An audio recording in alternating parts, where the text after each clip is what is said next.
Datos de nivel 1. Seguro que has oído hablar del tarot, conocido por su carácter adivinatorio, pero su historia es mucho más antigua. Su origen nos lleva a la Edad Media, cuando los naipes viajaron desde Oriente hasta Europa. De aquellas cartas surgirían los palos que hoy conocemos: espadas, bastos, oros y copas. Poco a poco se diversificaron a lo largo del continente europeo y evolucionaron en las variantes y juegos que conocemos hoy en día, como la baraja española con el tute, la baraja francesa con el póker y la italiana con el tarot. Durante el Renacimiento se añadieron los arcanos, 22 cartas alegóricas que representaban virtudes, fuerzas naturales y figuras filosóficas. Seguía siendo un juego de entretenimiento, pero en el siglo XVIII, a manos de Antoine Court de Gebelin, el tarot adquirió una nueva interpretación simbólica. El tarot es un libro secreto del antiguo Egipto. Sea como fuere, el tarot se convirtió en una herramienta esotérica, con astrología, cábala, numerología y también en un medio de predicción, un arte adivinatorio, un oráculo. Así nacieron esas imágenes tan icónicas. Ya en el siglo XX, Edward White y Pamela Colman Smith crearon el tarot Rider-Waite, el más difundido hasta la fecha, con nuevas interpretaciones. Y en la década de los años 30 a 50, Carl Gustav Jung lo interpretó no como una herramienta de adivinación, sino como un espejo del inconsciente colectivo, con arquetipos universales. Sea como sea, el tarot, sin duda, puede antojarse fascinante. El pelo es una característica exclusiva de los mamíferos, como la escama en los peces y reptiles o la pluma en las aves.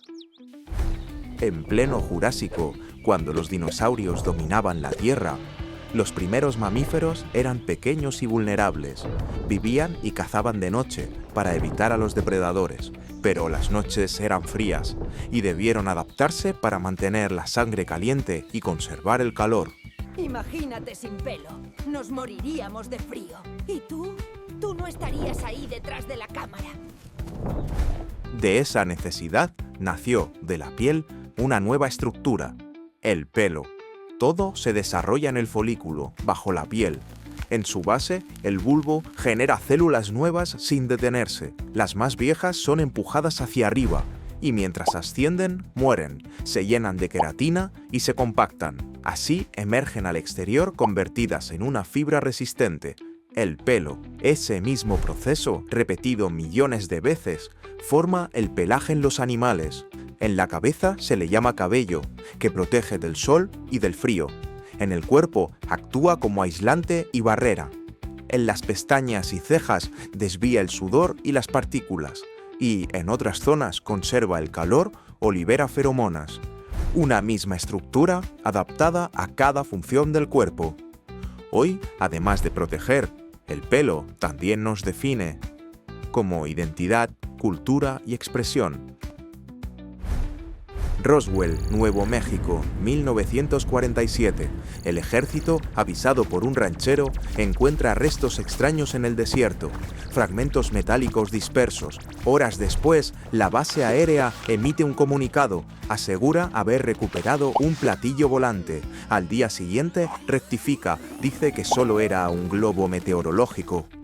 El caso no tuvo mucha repercusión, acabó archivado y olvidado. El mundo estaba ocupado en la Guerra Fría, las pruebas nucleares y el espionaje. Pero en 1978, el físico Stanton Friedman entrevista a Jesse Marcel, el oficial que recogió los restos de Roswell. Allí afirmó que no era un globo, sino algo que no era de este mundo, y que el gobierno había ocultado. Su testimonio tuvo mucho peso, ya que era un militar con credibilidad. Roswell era una historia olvidada, y en esos momentos el país tenía desconfianza en su gobierno. Tras aquella entrevista, aparecieron libros, documentales y las teorías inundaron el mundo.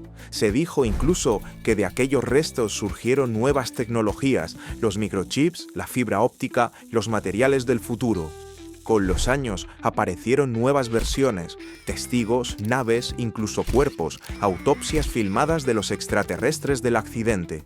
Ninguna prueba definitiva, pero el mito ya era imparable. Roswell se convirtió en el origen de la ufología moderna, el punto de inflexión entre el misterio espacial y la conspiración.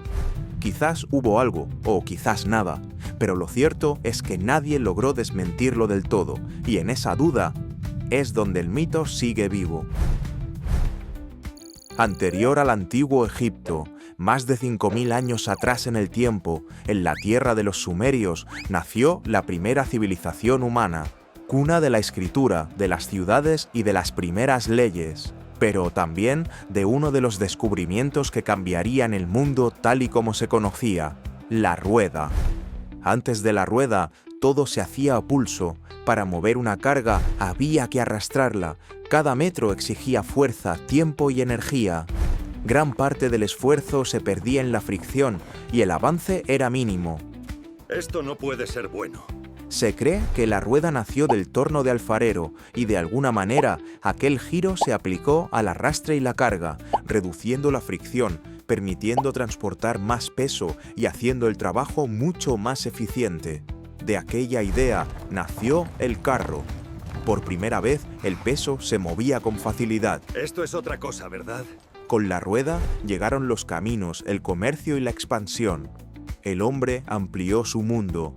De ella, además del carro, se inspiraron la polea, que convirtió la fuerza horizontal en vertical, permitió levantar grandes pesos y cambió para siempre la arquitectura, la construcción y la ingeniería. Seguro que tu casa fue más fácil de hacer, pero déjanos tiempo. Y posteriormente, el engranaje, el siguiente avance mecánico, multiplicó la fuerza, coordinó el movimiento y sentó las bases de la maquinaria. La precisión cambiará el mundo. 5000 años después, todo mecanismo obedece al mismo principio. La rueda no cambió el mundo una vez, lo sigue haciendo en cada uno de sus giros. El universo vibra, y el cerebro no es distinto. Sus neuronas generan ritmos eléctricos, ondas cerebrales. En él se procesa todo lo que nos ocurre, lo que sentimos por dentro y lo que sucede fuera. Evalúa cada situación y adapta su ritmo eléctrico al instante. Las ondas cerebrales son la huella de cómo el cerebro se ajusta a la vida. Al despertar, dominan las ondas alfa, una frecuencia lenta y calmada. Son la señal de que el cerebro vuelve a la conciencia con suavidad. Los primeros pensamientos dan paso a las ondas beta, la frecuencia de la conciencia activa. El cerebro se acelera, procesa información, toma decisiones y nos prepara para afrontar el día. Pero entre la rutina aparecen imprevistos, problemas urgentes, sobresaltos, decisiones difíciles. En esos momentos surgen las ondas gamma, ráfagas de máxima exigencia. El cerebro trabaja a plena potencia para reaccionar rápido y con precisión. En cambio, en momentos de relajación profunda, al meditar, al soñar despierto o en esa frontera entre la vigilia y el sueño, aparece la frecuencia zeta. Es el ritmo de la imaginación y del pensamiento intuitivo. Y por último, cuando damos paso al sueño profundo, surge la frecuencia delta, el ritmo más lento del cerebro, cuando la conciencia se apaga por completo. Y el cerebro repara, limpia y restaura. Todas esas frecuencias son lo que sentimos, lo que pensamos, lo que somos en cada momento. Y por ahora, eso es todo. Nos vemos pronto.